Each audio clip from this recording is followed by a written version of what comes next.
Sarah Jane Wolny, Tränen am Lagerfeuer. Das ist nicht der Mann, den ich liebe.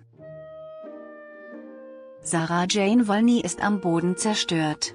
Ihr Freund Tinosch entwickelt bei Temptation Island VIP Gefühle für eine andere Frau. Seit 4 Jahren sind Sarah Jane Wolny, 26, und ihr Freund Tinosch ein Paar. Doch immer wieder kamen Zweifel auf. Sarah Jane durfte nie seine Freunde kennenlernen, er konnte ihr nicht sagen, dass sie seine Traumfrau ist.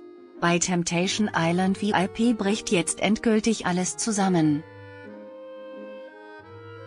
Sarah Jane Wolny: Ich zweifle daran, ob wir als Paar hier rausgehen.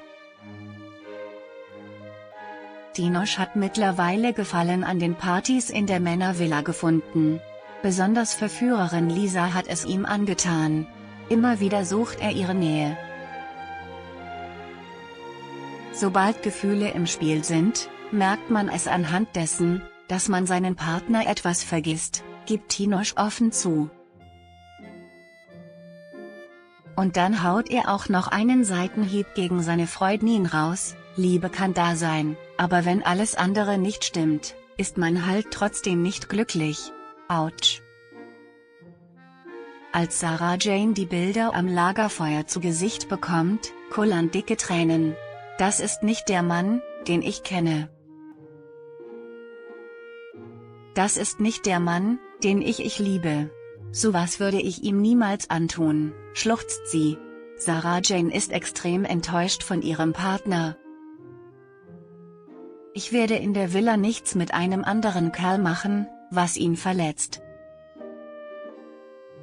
Und er geht in der Villa ja voll auf Angriff und signalisiert, dass er Bock auf sie hat.